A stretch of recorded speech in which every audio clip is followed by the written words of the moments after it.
Bienvenidos a El Intercambio.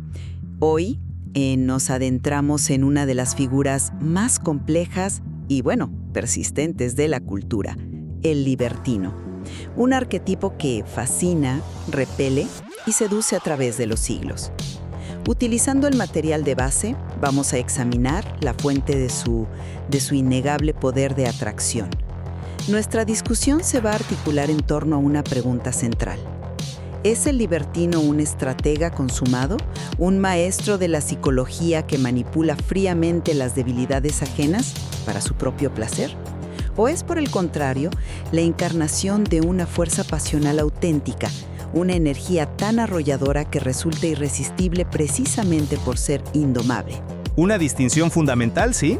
A lo largo de nuestra conversación, yo argumentaré que el verdadero poder del libertino emana de esa energía pasional genuina, una fuerza vital que, al ofrecer una vía de escape a las convenciones, se vuelve magnética. Y yo defenderé la postura de que el libertino es, ante todo, un táctico, un ilusionista. Su seducción no es un arrebato, sino un arte construido sobre un profundo conocimiento de la psique humana. Y sobre todo, un metódico engaño. Entremos entonces en materia. Desde mi punto de vista, atribuir el éxito del libertino a una simple fuerza de la naturaleza es pasar por alto la brillantez de su método. No es magia, es ingeniería social a pequeña escala. Él es un producto de su entorno, un experto en identificar las represiones y los anhelos insatisfechos que la sociedad impone, especialmente sobre las mujeres en los contextos históricos que se analizan. Lo que vende no es amor, es una fantasía cuidadosamente empaquetada de placer, de riesgo y de transgresión. El ejemplo del duque de Richelieu es el caso de estudio perfecto. Sus seducciones no son impulsos, son campañas militares con objetivos clarísimos. Para conquistar a Mademoiselle de Valois no se deja llevar por la pasión, diseña un plan de asedio. Las cartas que le envían no son confesiones sinceras, son armas psicológicas diseñadas para minar sus defensas. Y la jugada maestra, la compra de la casa contigua para construir un pasadizo secreto, es el epítome del cálculo. Es una logística de la seducción. El texto lo deja muy claro. Su principal herramienta es el lenguaje, pero un lenguaje vaciado de verdad, usado para persuadir, halagar y causar confusión emocional. Como la serpiente del Edén, lo que importa es la forma, no el contenido. Es una actuación, una puesta en escena donde él es director, guionista y actor principal. Retrato del estratega, y es innegable que hay un componente de planificación. Sin embargo, creo que esa estrategia es secundaria, es el vehículo, no el motor. Para mí, la esencia del libertino no reside en el cálculo, sino en una fuerza de deseo que es abrumadora y, crucialmente, auténtica. El filósofo Søren Kierkegaard, en su análisis de Don Juan, da en el clavo. Describe su poder como emanando de el deseo, la energía del deseo sensual. No es un plan, es un fuego, una fuerza casi elemental que ilumina y transfigura todo lo que toca. Desde esta óptica, las mujeres no son meras víctimas pasivas de un engaño. Se sienten atraídas por esta energía vital, porque promete una liberación de la monotonía, de la vida predecible y de esas jaulas doradas de la virtud. El libertino, según el texto, encarna la fantasía femenina de un hombre capaz de entregarse por entero, aunque sea por un único y fugaz instante. Y este punto es vital. El propio libertino es a menudo prisionero de su naturaleza. Se le describe como esclavo de su amor por las mujeres. No es una elección estratégica fría, es una condición existencial, una compulsión. Figuras como Lord Byron no estaban interpretando un papel. Su personalidad genuinamente aborrecía todas las convenciones. El peligro y el tabú que lo rodean no son accesorios fabricados para aumentar su atractivo, son la manifestación externa e inevitable de esa fuerza interna. Me interesa eso que mencionas de la aversión a las convenciones y la necesidad de tabú, porque creo que, lejos de probar la autenticidad de su pasión, demuestra precisamente lo contrario, su dependencia del artificio. El libertino no solo aprovecha la resistencia, la necesita para operar. Si no existe, la inventa. El texto es explícito y, yo diría, demoledor en este punto. Si no enfrentas resistencias y obstáculos, debes crearlos. Esto es la confesión de un estratega, no la naturaleza de una fuerza elemental. A ver, un incendio no necesita que le construyan muros para querer quemarlos, simplemente arde. El libertino, en cambio, busca el muro. La resistencia de François Gillot fue el combustible que Picasso, un arquetipo de libertino artístico, necesitaba. Le dio la oportunidad de demostrar su valía. Sin un no inicial, sin un obstáculo que superar, la victoria no tiene sabor. El placer no está en la conexión, está en la conquista. Pero esa idea de la resistencia como un simple trofeo para su ego es una visión unilateral. Yo lo enmarcaría de una forma muy distinta. La resistencia no es solo el desafío que él necesita, es el catalizador que intensifica la pasión para ambas partes. El deseo se alimenta de la transgresión, el placer reside en romper las reglas. Y para que ese acto sea significativo, las reglas deben existir y ser férreas. No busca una victoria fácil porque una victoria fácil no ofrece transformación. Él apela a ese lado reprimido y moralizante que la sociedad impone en su objetivo para ofrecerle una liberación catártica. Cuando el texto dice que la mujer más virtuosa es la que se enamora del granuja, no es porque él haya engañado con una promesa falsa, sino porque él le ofrece la llave para liberarse de las cadenas de su propia virtud, una carga que, quizás, anhelaba soltar en secreto. Pero, ¿es una liberación real o es una ilusión creada por esa resistencia artificial? Si él tiene que crear el obstáculo, ¿no está fabricando todo el escenario? Está construyendo el laberinto solo para poder presumir de haber encontrado la salida. No es una transgresión compartida, es un juego en el que solo él conoce las reglas, porque él las escribió. La liberación que siente la otra persona es parte del guión que él ha preparado. Quizás él construye el escenario, sí, pero la emoción que se vive dentro de él es real para la persona que la experimenta. Él puede ser el arquitecto de la situación, pero la experiencia de trascender un límite, incluso uno artificial, se siente auténtica en el momento. Él no le ofrece una mentira, le ofrece una experiencia. La distinción es sutil, pero yo creo que es crucial. Hablemos de la naturaleza de esa experiencia, porque creo que se construye sobre cimientos de arena verbal. El lenguaje del libertino es intrínsecamente manipulador. Tomemos a Gabriele D'Annunzio. Su poder, como lo describen, no residía en la verdad o la belleza de sus ideas, sino en la musicalidad de su voz, en la cadencia hipnótica de sus palabras. El texto lo describe como un narcótico que eludía por completo la razón. Su objetivo no era un encuentro de almas, era el dominio a través de la seducción verbal.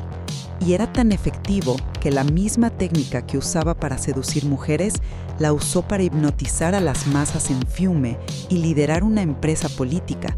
Usaba las palabras para derretir el corazón de una mujer, pero era una fórmula que adaptaba. No era su pasión la que hablaba, era su técnica. Era el frío cálculo de un orador que sabe exactamente qué botones emocionales presionar.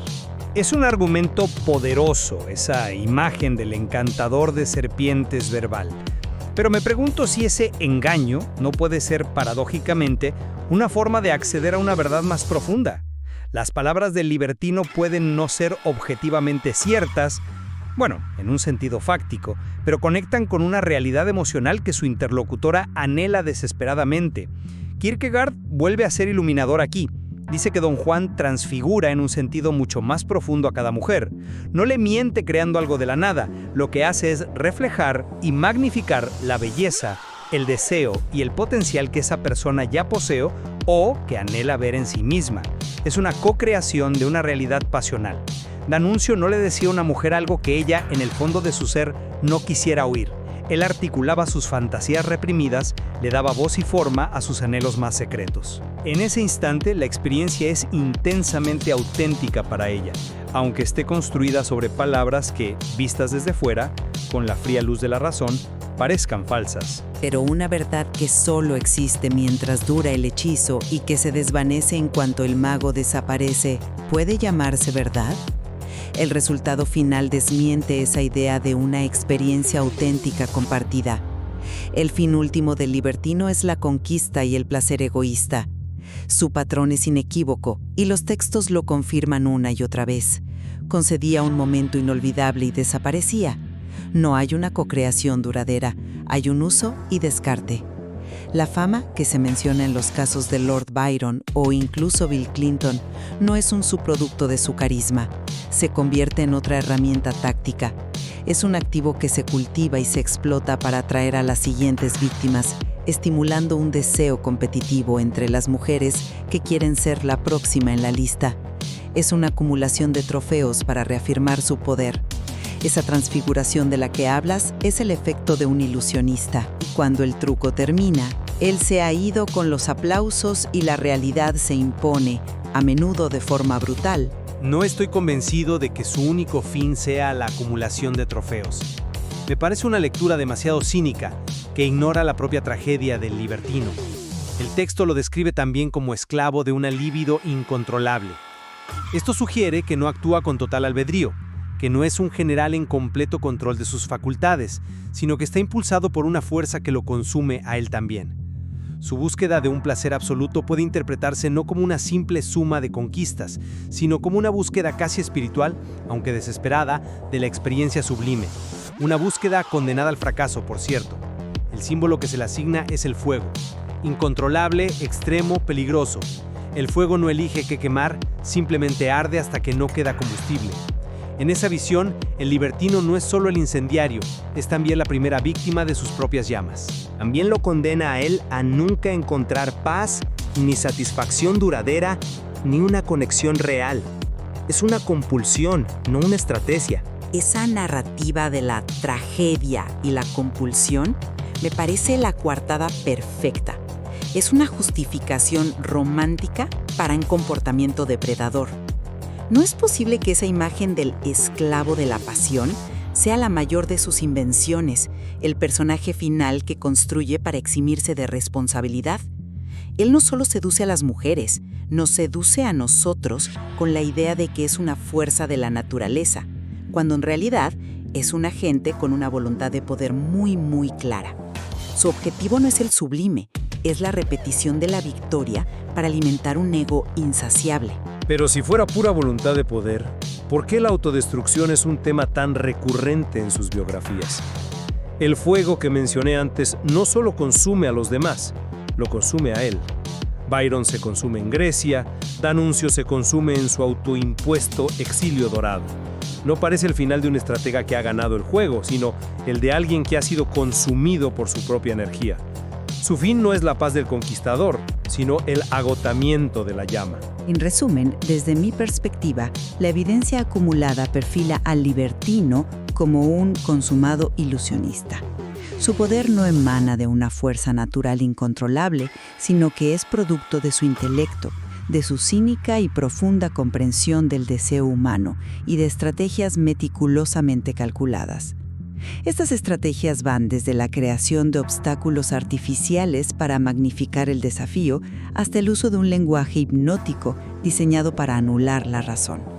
La pasión que exhibe no es su motor, es el método, la herramienta más afilada de su arte, la máscara que oculta el rostro del estratega. Y yo mantengo que, si bien la estrategia y la técnica existen y son innegables, son solo el vehículo para una fuerza más elemental e incontrolable.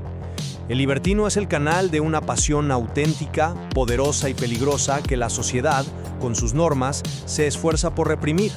No se limita a manipular, sino que despierta en los demás un anhelo de intensidad, de riesgo y de libertad que ya se encontraba latente, esperando la chispa adecuada para encenderse.